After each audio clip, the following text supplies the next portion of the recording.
Pero sagutin mo muna yung unang tanong ko sa'yo. There are only 5 modes of disposal. Sinabi ko na sa'yo, wala doon yung ginawa mong pagbebenta doon sa dalawang traders. What happens now? So hindi na makasagot, Madam Chair. Mr. Chair. Talagang violation po eh. So, wag kang mag-iimbento sapagkat malinaw rito eh. O ikaw na, Mr. Karaps. Yes, may we now recognize the Honorable Karaps Paduano. Thank you, Mr. Chairman. Oh, huwag ka muna umalis. Isang buwan ka na wala. Tapos alis ka kagad. Administrator, you made mention about COA Circular 89-296. Is that correct? Yes, Your Honor. And it's about the mode of disposal. Yes, Kaya Your ito, Honor. pinenta mo ito, ano? But under the law, you have only 5 options to do that. Number 1 is public auction. Number 2 is sale through negotiation. Number 3 is barter. Number 4 is transfer to other government agencies. And number 5, destruction or condemnation. Pero binenta mo dun sa traders. It is not one of the 5 options left under your discretion. If we believe you that you resorted to COA Circular 89-296, wala dito do sa 5 options. Why?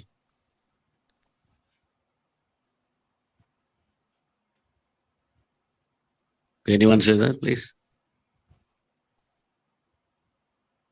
Ang definition kasi dito na exempted siya, Your Honor, no? Kasi ang No. There exempted are only 5 modes of disposal. Sinabi ko na sa iyo ito, public auction, sale through negotiation, barter, transfer to other government agencies, destruction.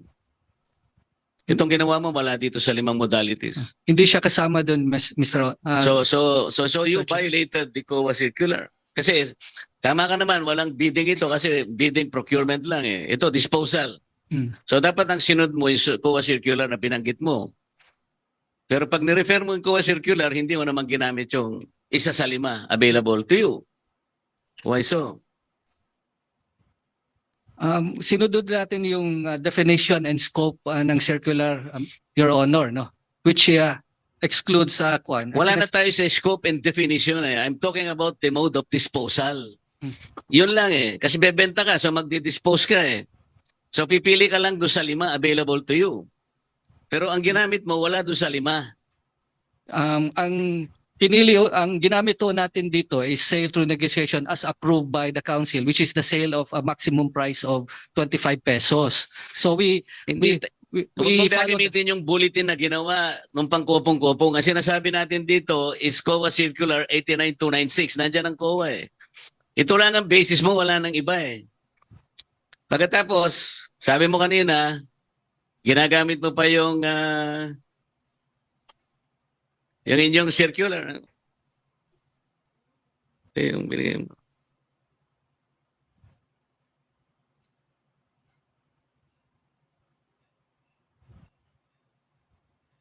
Where's that? Hindi ba doon sa section 5 ng inyong council? Yung council lamang ang magde-determine ng way of disposing it. And that one did not delegate it to you. Kasi sinasabi ron, there is no further delegation. Pero ikaw mismo ang nag-approve using a bulletin. Di ba? Basahin mo yung mismong circular. Pairam nga, boss.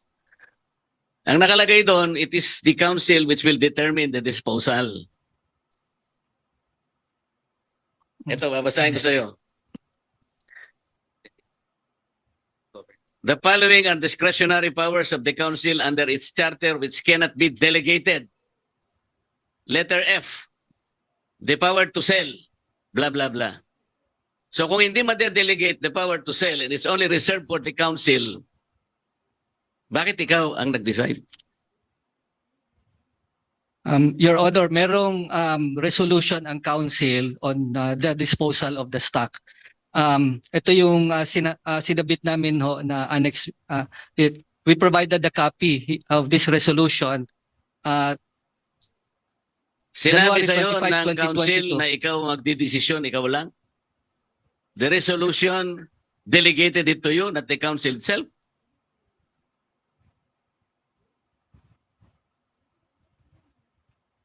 Walang nakalagay dito na dinelegate sa'yo eh.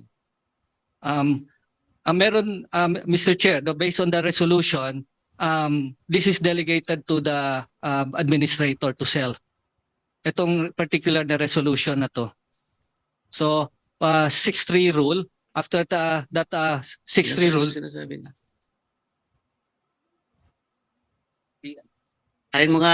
Basahin mo nga ano. okay. Adoption of policy on warehousing storage tax, 6 months maximum storage for palay and 3 months critical storage for rice. No, date passed 25 January 2022. Resolution number 1025-2022-A. No, whereas I have to cut you because Yeah. the title is Adoption of the Policy on Warehousing Storage of Stock, 6 months maximum storage for palay. Walang sinasabing disposal dito eh.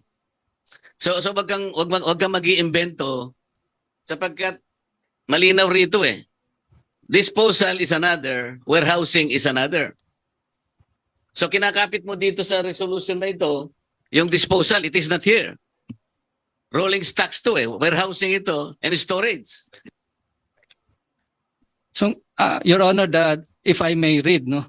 So, ang sinasabi dito, NFA shall, based on Rule 8.3.2 of the IRR of 11203, NFA shall maintain the optimal level of buffer stocks at all time, except to make releases in response to emergency in support of disaster relief programs of the government, or to dispose stocks as necessary before the quality of rice deteriorates, become unacceptable.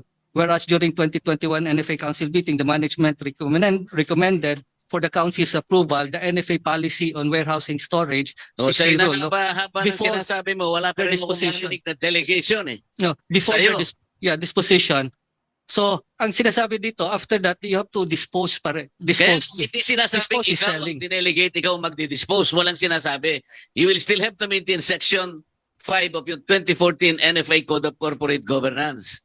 Kasi hindi madedelegate nga ito. Otherwise, walang kwenta itong corporate governance ninyo na nakalagay mismo sa Section 5. Dapat nabasa mo ito. Sinasabi niya, which cannot be delegated. So hindi mo po pwedeng kukunin yung isang bagay na hindi mo pwedeng i-delegate sa'yo. Hindi ba? You are a lawyer? No, Your Honor. Madam, you are a lawyer. Yes, Mr. Chair. Potestas delegata non delegare potest. Is that correct? Correct, Mr. Chair. What has been delegated to the council cannot be further delegated. Tama po, madam? Yes, Mr. O, Chair. paano ngayon? Pero sagutin mo muna yung unang tanong ko sa iyo. There are only 5 modes of disposal. Sinabi ko na sa iyo, wala doon yung ginawa mong pagbebenta doon sa dalawang traders. What happens now? So hindi na makasagot, Madam Chair. Mr. Chair. Talagang violation po eh. O ikaw na, Mr. Karaps. Mga Marcoleta. Yes, may we now recognize the Honorable Karaps Paduano. Thank you, Mr. Chairman. Oh, huwag ka muna umalis. Isang buwan ka na wala. Tapos alis ka kagad. Anyway, Mr. Chairman, pakinggan mo. Anyway, Mr. Chairman, before I proceed with my interpolation and short manifestation doon sa dulo, Kowa, narinig mo na. Yung MC mo, hiningi ko kanina, si Marcoleta pa. Ang nag-state nun. Tama? Yes, Your Honor. So, after this, Mr. Chairman, after this, we're expecting COA to report to the central office with regards to this kasi may urgency ito eh. Baka kayo hindi nyo nakita. Yung committee na nakita namin, lalo na yung mga empleyado dun sa baba that were binagsakan sila ng preventive suspension for 6 months. So, COA better report to Chairman Cordova with regards to this and act with expediency itong issue na to. Can I get the commitment of COA? Yes, Your Honor. Next hearing, magkasingilan tayo dyan. Don't don't push us to invite yung chairman mismo dito. Umani naman ito ng iba't ibang reaksyon mula sa ating mga netizens. Ayon kay Roland Fraina, paano makakaahon sa hirap ang sambayan ng Pilipino kung ganito ang sistema ng gobyerno na meron tayo? Pahayag naman ni June Matias, malalakas ang loob dahil alam nila na di sila makukulong. Puro mandar ang bungdi ng ibang matataas na politiko, mahina talaga ang administrasyong ito. At ito naman ang saloobin mula sa ating kababayan na si Nora Padiernos, sana lahat ng nanunungkulan sa gobyerno, katulad ng puso at isip ni Congressman Marcoleta. Mga kababayan, feel free to comment below para maglabas ng saloobin sa balitang ito.